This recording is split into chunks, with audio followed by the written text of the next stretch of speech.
नमस्कार साथियों, welcome to नाम नॉलेज हब। कैसे हैं आप लोग? आशा करते हैं अच्छे होंगे और आप सभी की तैयारी शानदार तरीके से चल रही होगी। आज के इस वीडियो में हम लोग अप्रैल माह के राष्ट्रीय और अंतर्राष्ट्रीय करंट अफेयर को देखने वाले हैं। इससे पहले हम लोगों ने मार्च तक करंट अफेयर को कंप्लीट कर लिया है। आपने उसे नहीं देखा है तो जाकर जरूर देख ले। चैनल के डिस्क्रिप्शन में लिंक दिया गया है और प्लेलिस्ट भी बना होगा। शानदार करंट अफेयर करवाए जाते हैं प्रतिदिन शाम के 6 बजे और एग्ज़ाम तक आपका 6 माह का करंट अफेयर कंप्लीट हो जाएगा। तो चलिए इस वीडियो में हम लोग अप्रैल माह के शानदार और मोस्ट इंपॉर्टेंट करंट अफेयर को देखते हैं। चैनल पे पहली बार आए हैं, चैनल को सब्सक्राइब कर दीजिए। वीडियो अच्छा लगेगा सेशन के एंड होने के बाद वीडियो को शेयर कर दीजिएगा और लाइक कर दीजिएगा। तो चलिए हम लोग शुरू करते हैं। सबसे पहले साथियों एक बात आपको बता दें कि कल के वीडियो में साथियों एक बात आपको बताए थे कि क्वाड शिखर सम्मेलन 2023 का आयोजन दुबई में किया जाएगा। तो साथियों थोड़ा सा उसे सुधार लेंगे। दुबई में इसका आयोजन नहीं किया जाएगा। इसका आयोजन जो है हिरोशिमा जापान में किया गया। याद रखना है, हिरोशिमा जापान। हिरोशिमा जापान में क्वाड 2023 का आयोजन किया गया। बात करें 2024 का कहाँ किया जाएगा, तो 2024 का क्वाड शिखर सम्मेलन का आयोजन हमारे देश भारत में किया जाएगा। तो ये दो तथ्य आप याद कर लीजिएगा। चलिए आगे बढ़ते हैं। भारत के किस शहर की चाय को यूरोपीय संघ का जीआई टैग मिला है, तो याद रखना है वो चाय है कांगड़ा चाय, जो कि हिमाचल प्रदेश की चाय है। मोस्ट इंपॉर्टेंट क्वेश्चन है, याद रखेंगे। अवार्ड की बात करें तो चिल्ड्रन चैंपियन अवार्ड 2023 से सम्मानित किया गया है एनजीओ तपोवन को। असम का एनजीओ है एनजीओ तपोवन, जिसे चिल्ड्रन चैंपियन अवार्ड 2023 मिला है। भारतीय रेलवे ने किस राज्य में 100% रेल विद्युतीकरण हासिल किया है, तो वो राज्य है आपका हरियाणा। याद रखना है, हरियाणा राज्य। मियामी ओपन 2023 का खिताब पुरुष एकल में दानिल मेदवेदेव ने जीता, जो रूस के रहने वाले हैं। मियामी ओपन 2023 का खिताब महिला एकल में, याद रखना है, पेट्रा क्वितोवा ने जीता है। केरल में पहला सौर ऊर्जा संचालित पर्यटन जहाज लॉन्च किया गया, जिसे याद रखना है सूर्यमरा नाम दिया गया। इसकी क्षमता 100 यात्रियों को ले जाने की है। अंतर्राष्ट्रीय बाजरा वर्ष के उपलक्ष्य में संघाई सहयोग संगठन देशों के मिलेट्स फूड फेस्टिवल का आयोजन पर्यटन मंत्रालय द्वारा मुंबई में किया गया। वर्ष 2023 में भारत ने एससीओ की अध्यक्षता संभाली है। याद रखना है, अच्छा क्वेश्चन है। 14 अप्रैल 2023 को डॉक्टर भीमराव अंबेडकर की 132वीं जयंती के अवसर पर तेलंगाना सरकार ने भीमराव अंबेडकर की भारत की सबसे ऊंची कांस्य की प्रतिमा का जो है अनावरण किया। इसकी जो ऊंचाई है वो 125 फुट होगी और हैदराबाद में यह स्थित है। मोस्ट इंपॉर्टेंट क्वेश्चन है, याद रखना है। पूछा जाएगा कि किस स्थान पे भीमराव अंबेडकर की, याद रखना है, सबसे ऊंची प्रतिमा का अनावरण किया गया, तो हैदराबाद में किया गया है। याद रखेंगे। हाल ही में राष्ट्रीय डेयरी अनुसंधान संस्थान, जो कि करनाल में स्थित है, भारत में पहली बार गाय की देसी नस्ल जो है गिर का क्लोन बछड़ा तैयार किया है, जिसका नाम होगा गंगा। यह गाय प्रतिदिन 15 लीटर दूध का उत्पादन करेगी। नरेंद्र मोदी ने असम के गुवाहाटी में पूर्वोत्तर भारत के पहले एम्स का उद्घाटन किया है। VVI लगा ले इस प्रश्न को। गर्मियों की समस्या से निपटने के लिए जल बजट जारी करने वाला राज्य बना है केरल। याद रखना है कौन सा राज्य पहली बार जल बजट जारी किया है, तो वो राज्य है आपका केरल। अखिल भारतीय आयुर्वेद संस्थान ने नई दिल्ली में महिलाओं में संतानोत्पत्ति की अक्षमता पर राष्ट्रीय सम्मेलन सृजना का आयोजन किया, जिसका उद्देश्य महिलाओं की इन समस्याओं को दूर करने का प्रयास करना है। उत्तर प्रदेश सरकार ने 2030 तक सभी सरकारी विभाग में इस्तेमाल होने वाले वाहनों को इलेक्ट्रॉनिक वाहन में बदलने का लक्ष्य निर्धारित किया है और ऐसा करने वाला यह देश का पहला राज्य होगा। बाजरा के उत्पादन को बढ़ावा देने के लिए जोधपुर राजस्थान में मिलेट्स महोत्सव का आयोजन किया गया। पूछा जाएगा कि मिलेट्स महोत्सव का आयोजन कहाँ किया गया, तो याद रखना है आपको कहाँ किया गया, जोधपुर राजस्थान में। चुनाव आयोग ने कर्नाटक विधानसभा चुनाव में पहली बार, याद रखना है आपको, वोट फ्रॉम होम की शुरुआत की है। इसके तहत वैसे व्यक्ति जो अक्षमता के कारण मतदान केंद्र पर नहीं जा सकते या वो बूढ़े हैं, उन्हें घर से ही वोट देने की सुविधा दी जाएगी। याद रखना है वोट फ्रॉम होम किस विधानसभा के द्वारा लॉन्च किया गया है, तो याद रखना है कर्नाटक विधानसभा के द्वारा। देश में खाद्यान्न उत्पादन के लिए केंद्रीय मंत्री अमित शाह ने दुनिया का पहला नैनो लिक्विड उर्वरक di ammonia phosphate DAP launch किया है। भारतीय रिजर्व बैंक की सेंट्रल बैंक डिजिटल करेंसी को स्वीकार करने वाली रिलायंस जनरल इंश्योरेंस पहली बीमा कंपनी बन गई है। रिलायंस जनरल ने ई-रुपया में प्रीमियम भुगतान के लिए यस बैंक के साथ साझेदारी की है। प्रधानमंत्री नरेंद्र मोदी ने केंद्र शासित प्रदेश दादर नागर हवेली और दमन दीव के सिलवासा शहर में नमो medical education and research institute का उद्घाटन किया है। अच्छा क्वेश्चन है, याद रखेंगे। अगला जो पॉइंट है वो है भारत के पर्वतारोही जो हैं अर्जुन वाजपेयी नेपाल में स्थित माउंट अन्नपूर्णा पर चढ़ने वाले पहले भारतीय पुरुष बन गए हैं। इसके साथ साथ इन्होंने 7 पर्वत पे भी अपनी चढ़ाई की है। गृह मंत्री अमित शाह ने कर्नाटक में सरदार वल्लभ भाई पटेल स्मारक का उद्घाटन किया है। भारत सरकार द्वारा रेल विकास निगम लिमिटेड जो KVNL है उसको मिनी रत्न श्रेणी से हटाकर अब नवरत्न केंद्रीय सार्वजनिक क्षेत्र का दर्जा दे दिया है, याद रखना है। उत्तराखंड में स्थित है एक गांव जिसे हम लोग माना गांव के नाम से जानते हैं, वो भारत का पहला गांव के रूप में उसे अब मान्यता दी गई है और BRO ने जो है इसका समर्थन भी किया है। प्रधानमंत्री नरेंद्र मोदी ने केरल के तिरुवनंतपुरम में भारत के पहले डिजिटल साइंस पार्क का शिलान्यास किया है। साथ ही उन्होंने केरल की पहली वंदे भारत एक्सप्रेस ट्रेन तथा कोची वाटर मेट्रो जो कि भारत की पहली है उसका उद्घाटन भी किया है। वेस्ट डूर वंडर कॉन्सेप्ट के तहत भारत नई दिल्ली में G20 पार्क का निर्माण करेगा। इस पार्क में जो है जानवरों तथा पक्षियों की मूर्ति कचड़े से बनाई जाएगी। तो अच्छा इनिशिएटिव है। तो मोस्ट इम्पोर्टेंट क्वेश्चन है, याद रखेंगे। केंद्रीय नागरिक विमानन मंत्री हैं ज्योतिरादित्य सिंधिया ने यूरोपीय संघ भारत विमानन शिखर सम्मेलन के दौरान देश के 121 हवाई अड्डे को 2025 तक कार्बन मुक्त बनाने का लक्ष्य निर्धारित किया है। हिमाचल प्रदेश अज्ञात मृत शरीरों के लिए DNA डाटाबेस तैयार करने वाला देश का पहला राज्य बन गया है। इस डाटाबेस के द्वारा मृतकों को उनके परिवार के द्वारा पहचान करने में आसानी होगी। याद रखना है किस राज्य सरकार ने शुरू किया है, तो हिमाचल प्रदेश। आईफोन निर्माता कंपनी एप्पल ने मुंबई में भारत का पहला एप्पल रिटेल स्टोर स्थापित किया है। याद रखना है यह पूरी तरह से नवीकरणीय ऊर्जा से संचालित है और दूसरा स्टोर जो है दिल्ली में खोला गया है। एप्पल के वर्तमान में CEO कौन है? टिम कुक आए थे और उन्होंने ही इसका शिलान्यास किया था।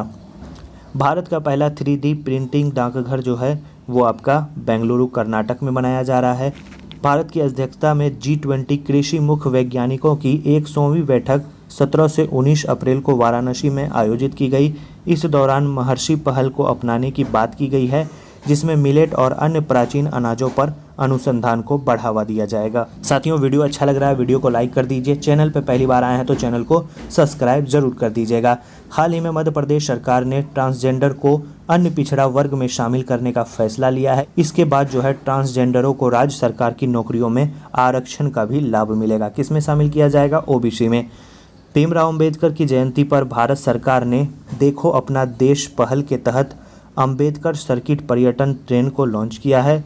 यह ट्रेन जो है नई दिल्ली, महाराष्ट्र, उत्तर प्रदेश, बिहार आदि में भीमराव अंबेडकर से जुड़े 8 स्थानों को कवर करेगी।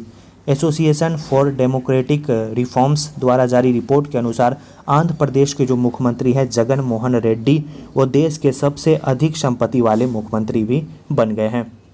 राजस्थान सरकार ने 11 अप्रैल को समाज सुधारक जो हैं ज्योतिबा फूले उनकी जयंती को सार्वजनिक अवकाश घोषित करने का फैसला किया है।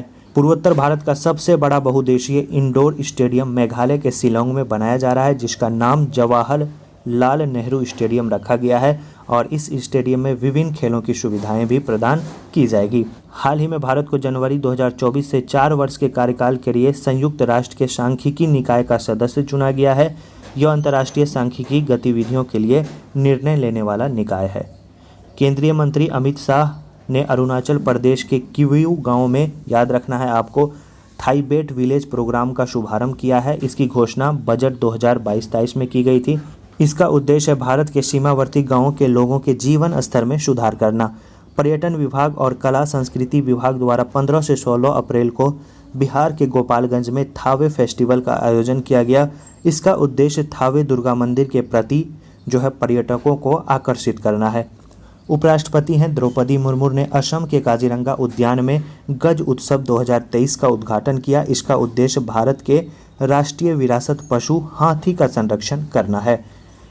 अगला जो क्वेश्चन है वो है, नासा ने आर्टेमिस 2 चंद्र मिशन के लिए 4 सदस्यीय टीम की घोषणा की जिसमें क्रिस्टीना कोच चंद्रमा पर जाने वाली पहली महिला होंगी तथा विक्टर ग्लोबल जो है पहले अश्वेत व्यक्ति होंगे। हैदराबाद में स्थित स्काई रूट एरोस्पेस ने पूरी तरह 3D प्रिंटेड क्रायोजेनिक इंजन का सफलतापूर्वक परीक्षण किया है। इसका नाम धवन 2 रखा गया है तथा इसका परीक्षण जो है नागपुर महाराष्ट्र में किया गया है। अच्छा क्वेश्चन है, याद रखेंगे। केंद्रीय गृह मंत्री जो है अमित शाह, उन्होंने गुजरात राज्य के सारंगपुर मंदिर में भगवान हनुमान की 54 फीट ऊंची प्रतिमा का अनावरण किया है। किस हाई कोर्ट के प्लेटिनम जयंती समारोह में राष्ट्रपति जो है द्रौपदी मुर्मू शामिल हुई थी? तो याद रखना है गुवाहाटी हाई कोर्ट।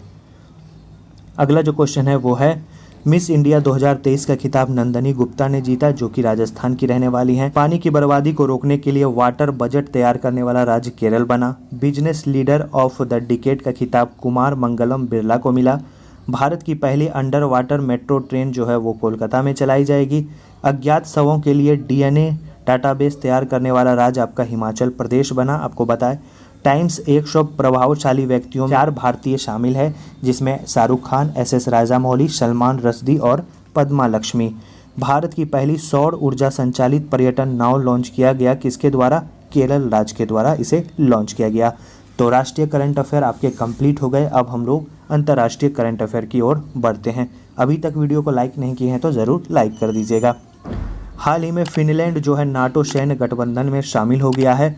नाटो के सभी सदस्य की सहमति के बाद जो है फिनलैंड नाटो का 31वां सदस्य देश बना है। यूके के ऑक्सफोर्ड विश्वविद्यालय में विकसित मलेरिया वैक्सीन R21 के उपयोग को स्वीकृति देने वाला घाना जो है पहला अफ्रीकी देश बन गया है। अगला पॉइंट है कि हाल ही में चारबाग बंदरगाह पर भारत मध्य एशिया संयुक्त कार्य समूह की पहली बैठक मुंबई में आयोजित की गई।